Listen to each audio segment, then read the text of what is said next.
입장에서 한 번 더 생각을 하고 말을 해야 탈이 없다. 또 9월에서 10월 정도는 사업이라든지 이런 계약 운이 좋은 시기야. 부동산의 재계약에 있어서의 그런 관련의 움직임이 있을 수 있고 잔금을 조금은 가지고 들어올 수 있는 그 시점이 있을 수 있을 것 같아. 네, 안녕하세요. 여러분, 하나부살입니다. 만나서 반갑습니다. 반갑습니다, 스님. 네, 저도 2025년 을사년 또 하반기에 60세가 되신 우리 말띠분들은 한번 알아보려고 하는데요. 이분들은 알아보기 앞서서 우리 60세 말띠분들한테 우선 한 말씀 또 부탁드리겠습니다. 오늘은 66년 병호생 말띠 여러분들에 대해서 말씀을 드리고자 합니다. 이분들의 성격과 기질, 그리고 삶의 흐름, 그리고 2025년 이제 하반기의 끝자락에 들어왔는데요. 올해 하반기의 운세를 좀 깊게 풀어보고자 하려고 하는데 여러분들이 가장 궁금하신 부분, 내가 어디쯤 와 있는지 궁금하신 분들은 이 영상을 꼭 끝까지 보셨으면 좋겠습니다. 좋습니다. 그러면 선생님 우리 60세 말띠분들은 이분들의 좀 성향이라든지 성격 특징 먼저 한번 알아보고 가겠습니다. 66년 병호생 말띠 여러분들은 정열적인 사람들이에요. 왜냐? 불의 기운을 가지고 있기 때문에. 하지만 이 사람 만나는 걸 되게 좋아하거든요. 네. 근데 내면은 은근히 예민하고 약간 감정 기복이 조금은 있어요. 의리 파이기는 하지만 한번 상처를 받으면 쉽게 마음을 못 주는 스타일이에요. 왜냐하면 되게 좀 그 섬세한 부분이 있기 때문에 그러지 않을까 싶고요. 자존심이 강해서 자식이나 배우자하고 부딪히는 일도 조금은 많을 수 있을 것 같습니다. 머리가 조금은 빠르고 또 감각이 뛰어나서 한 분야에 몰두를 하면 거기에 이렇게 약간 조금 파고들고 그럼으로 인해서 금방 성공하는 거를 가지고 있는데요. 이게 나만의 그 약간 그 업다운이 조금 심한 사람들 있잖아. 네. 그래서 감정선에 있어서의 이런 충동으로 흐름을 망칠 때가 있어. 그래서 이런 부분들을 내가 조금은 마인드 컨트롤을 하고 안정적으로 움직여 준다면 훨씬 더 나의 그 장점을 살리지 않을까라고 생각을 합니다. 좋습니다. 그러면 선생님 이분들만이 좀 가지고 있는 뭐 장점이라든지 타고난 복들은 좀 어떤 것들이 좀 있을까요? 장점이 있지. 네. 30대까지는 되게 굉장히 바쁘고 변화가 많은 삶을 살았어. 뭐 이직이라든지 이사라든지 뭐 아니면 사람의 갈등이라든지 사건 사고가 조금은 잦았을 것 같은데 40대 중반에서부터는 내 자리가 안정이 되고 자리를 잡기 시작을 했던 시점이야. 근데 이 사람들이 이 시기가 지나면서 돈도 조금은 많이 내 주머니에 들고 인간관계도 조금은 안정이 됐어. 왜냐면 이 사람들은 약간 경주마 같은 스타일이거든. 그래서 앞만 보고 달리지 옆을 들여다보지를 못하는 거야. 네. 근데 내가 정말 리더가 되고 뭔가가 내가 안정적으로 움직이려면 나만 잘난다고 되는 게 아니잖아. 옆에 있는 사람들과 같이 더불어서 더 자철령 500호가 나를 만들어주는 부분도 있기 때문에 그 인과관계에 있어서의 관리를 조금은 잘해야지 되는 부분들이 있어서 근데 그걸 잘 하다가 그냥 순간에 내가 이렇게 빡 삑슨질이 도르면 뭔가 이게 내 감정선에 막 흔들리는 거야. 그러니까 이게 장점이기도 한데 그 장점을 잘 살려서 나가면 되지만 이런 부분 때문에 꺾여지는 부분들이 많아서 사실 좀 안쓰러워. 가슴 아픈 손가락이다? 네. 눈치는 좀 빠르고 센스가 되게 좋은 건 또 장점이야. 또 말 한마디로 사람을 약간 움직이려고 하는 능력은 있지만 내 감정선에 흔들리면 이게 내 얼굴에 포커페이스가 전혀 안 되기 때문에 드러나는 부분이 조금은 커. 그리고 일을 벌리는 재주는 진짜 많아. 그래서 이게 만약에 정상이야. 그럼 요 80%까지 올라가는 거는 참 노력을 해서 되게 쉽게 간다? 근데 요거 냅두고 진짜 막 뭔가가 내가 지루해, 이거 하기 싫어, 막 뭔가가 모르게 이 타이밍에 그냥 몸이 근질근질한가 봐. 요때 뭔가가 깨지는 부분이 되게 커. 누가 나를 건드려서가 아니고 내 스스로가 무너지는 거야. 이것도 감정 페이스의 조절이거든.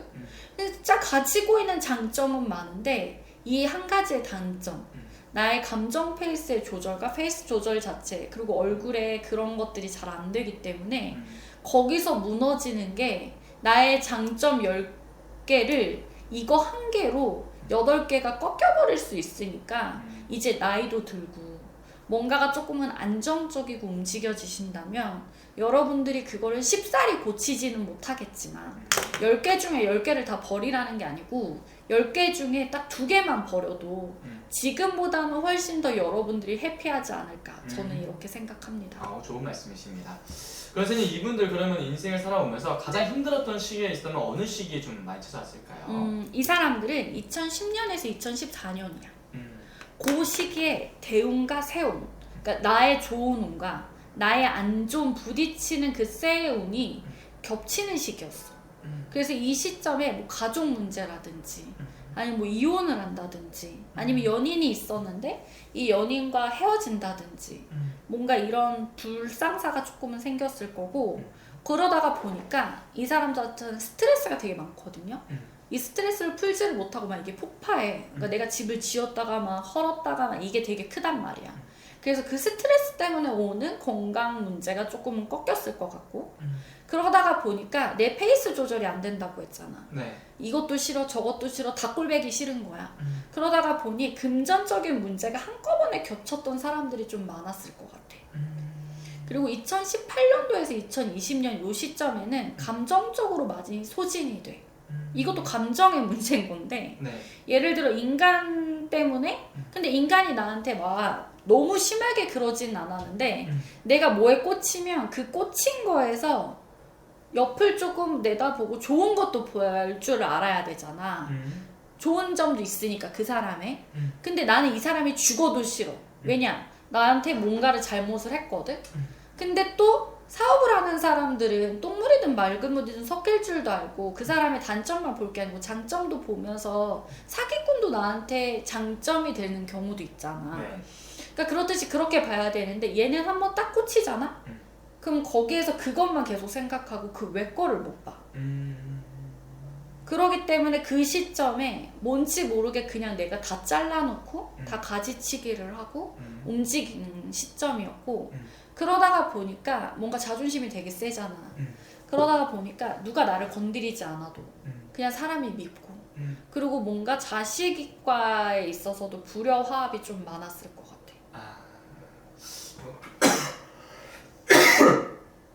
감사합니다. 네.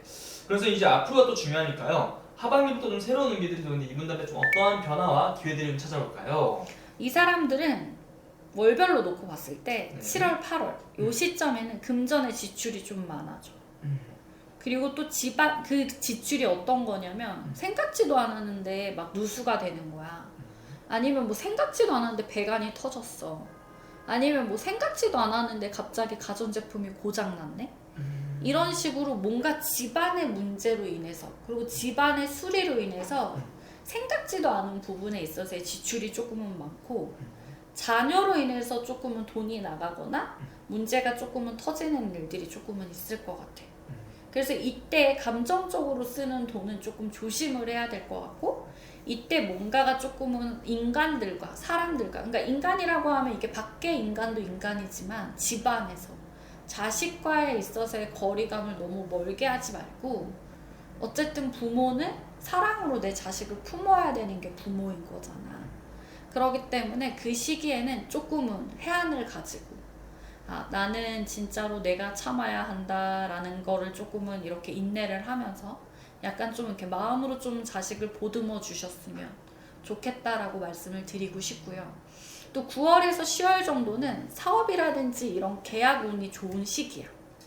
그리고 뭐 문서, 부동산의 재계약에 있어서의 그런 관련의 움직임이 있을 수 있고, 부동산 같은 경우에는 내가 뭔가 매매를 하려고 했는데 매매가 안 됐어.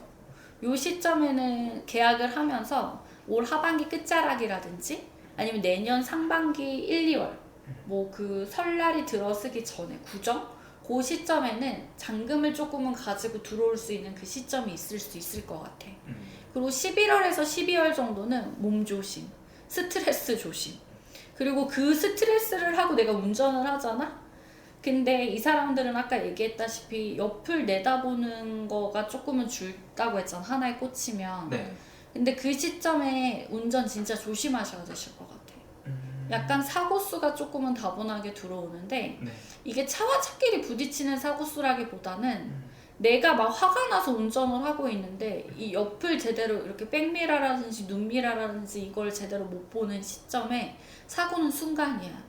근데 그 시점에 차와 차끼리 부닥치는 것보다 차와 두 바퀴 달린 거, 뭐 오토바이라든지 아니면 뭐 자전거라든지 아니면 그 뭐지 요새 싱싱이. 그 아시죠? 그 네. 두 바퀴 달린 싱싱이. 맞아. 네. 그거 진짜 위험하잖아. 킥보드. 네. 근데 나는 아닐 거라고 생각하는데 그 시점에는 꼭 진짜 조심하셔야 되고 또 조심해야 돼.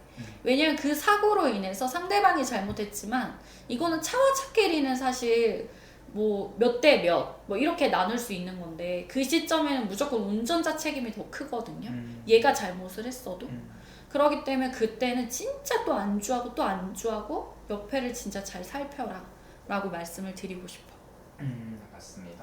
그럼 어쨌든 이분들은 사고수, 좀 갑작스러운 사고수만 좀 조심을 한다면은 나머지 두 분들은 선생님 말씀하신 대로만 따라간다면 또 좋을 것 같네요. 선생님. 추가적으로 해주실 말씀 있으실까요? 주의할 점이 있지. 네. 관계 관리야. 그 관계 관리는 말을 아껴야 돼. 그리고 내 감정적으로 말을 막 뱉어서는 절대적으로 안 돼. 좋은 기운으로 가다가 아까 얘기했다시피 80%의 기운을 다 채워놓고 막바지 움직이려고 하는 부분을 이 말 한마디에 다 어그로가 깨져버릴 수 있어. 그렇기 때문에 그 부분을 조금은 조심을 하고 상대의 입장에서 한 번 더 생각을 하고 말을 해야 탈이 없다 라고 말씀을 드리고 싶고요. 또 올해 불의 기운이 되게 과한 해라서 약간 심장 쪽 이게 이제 막 과민의 예민성을 가지고 있거나 나 혼자 이 화를 못 풀어서 혼자 막 울그락불그락 하는 사람들이 있는데 특히나 이 사람들은 심장의 기운에 이 불이 되게 커요. 그렇기 때문에 이 시점에는 이 심장 관리를 조금은 잘 해주셨으면 좋겠고 또 이 시점에 무릎이라든지 아니면 그 관절 관리도 되게 중요해요. 미끄러지거나 약간 보이지 않는 낙상수도 조금은 있거든요. 그래서 그런 부분만 조금은 조심을 해주셨으면 좋겠고 이 사람이라는 것은 사실 밖의 사람도 사람이지만 집안의 기운이 안정이 돼야 나가서의 기운도 안정이 된다고 합니다. 그렇기 때문에 여러분들이 시한폭탄처럼 화가 난다고 말 그대로 집에 들어갔을 때 뭔가가 내 눈에 진짜로 짜증이 나는 일도 있을 수 있잖아. 근데 이거를 슬기롭게 좀 이쁘게 얘기를 하면 상대방도 기분이 좋고 다 기분이 좋을 건데 이게 이제 막 내가 짜증이 나니까 그냥 괜히 짜증을 그 화로 막 이렇게 푸는 사람들이 있단 말이야. 간혹 진짜 근데 그런 사람들이 많더라고. 그래서 그런 거를 조금은 조심을 해 주셔야 네. 자식과에 있어서의 관계 거리가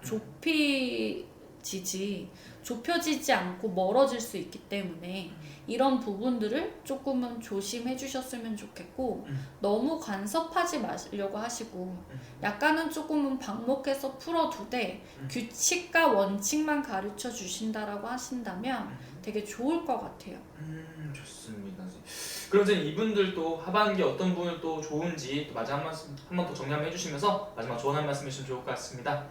내가 평생 고생한 게 자식이 잘 되라고 그럴 줄 알았는데 아니 왜 이런 마음이 들면 지금부터 내 인생을 챙겨야 되는 방법을 배워야 하는지 그리고 나는 진짜로 연락에 열심히 살았어 내 가정 때문에 근데 왜 나는 나 혼자 왕따 아닌 왕따를 당하고 있는지 그리고 왜 이 시점에 내가 이렇게 공허한 마음이 들고 외로움이 드는지 이런 분들이 진짜 많으실 것 같아요. 그래서 올해 2025년 하반기 말을 이쁘게 하자. 그리고 내가 말을 조금은 아끼자. 아니 근데 여러분들도 간섭받는 거 싫어하잖아요. 여러분들도 누군가가 나한테 직설적으로 얘기하는 거 죽어도 싫잖아. 그쵸. 그러면서 그렇게 여러분들은 하고 있다는 거. 그러다가 보니까 이 말에 불꽃이 튀기 때문에 사람들과 그런 감정선이 멀어지는 거거든요. 네. 그래서 그런 부분들을 약간 조금은 지나온 세월부터 지금 내가 하고 있는 행동을 한 번씩 조금은 파악을 하셔서 고쳐야 될 부분을 조금은 내려놓으시고 새로운 판을 짜야 되는 그 시기에 내가 그런 부분들을 조금은 정리를 하고 가신다면 여러분들한테는 올해가 기회일 것 같습니다. 또 왜냐하면 사업이라는 거 내가 사람이 싫다고 솔직한 얘기로 뭔가 일을 벌리려고 해서 벌린다고 하더라도 다 사람에 관련된 일이다. 네. 돈도 사람이 들어와야 내 주머니에 들어오는 거고 사람이 싫어서 동물에 관련된 일을 한다고 해도 동물도 지발로 들어오는 게 아니고 사람이 동물을 데리고 들어오는 거잖아. 네. 그렇기 때문에 그런 부분들을 조금은 움직여 주시는 게 좋으실 것 같고요. 올해 내가 뭔가 직장이라든지 아니면 뭔가 내가 하고 있는 사업장에서 아직까지의 변동은 완벽하게 들어오지 않았어요. 이 기운 때문에 뭔가가 내가 잘 안 되는 건 아니기 때문에 올해는 될 수 있으시면 내년 상반기, 내년 하반기까지는 변화와 변동을 안 주셨으면 좋겠습니다. 좋습니다. 오늘 쭉 말씀해 주신 것도 띠만 보고 나이만 보고 말씀해 주신 거기 때문에 정말 자세하게 본인의 또 운세가 궁금하신 분들이나 중요한 선택을 앞두고 계신 분들은 개별 상담 통해서 여쭤보는 게 제일 정확하겠죠, 선생님? 당연하죠. 왜냐면 이게 해가 똑같다고 해서 그 사람의 기운이 다 달라요. 어느 분이 저한테 얘기를 하더라고요. 저는 운이 되게 좋은 것 같은데 내 남편이 지금 운기가 너무 안 좋아요. 그런데 이 남편이 운기가 꺾어지면서 내 좋았던 운기가 갑자기 저도 엎어지고 있어요. 이건 도대체 왜 그럴까요? 라고 여쭤봐요. 근데 사실 결혼하신 분들은 제가 점사를 볼 때 개별 점사만 보지 말고 결혼하신 배우자의 그 분과 같이 생년월일을 넣고 같이 보라고 말씀을 드리거든요. 네. 그래야 정확하게 100% 딱 안정적으로 점사가 나올 수 있습니다.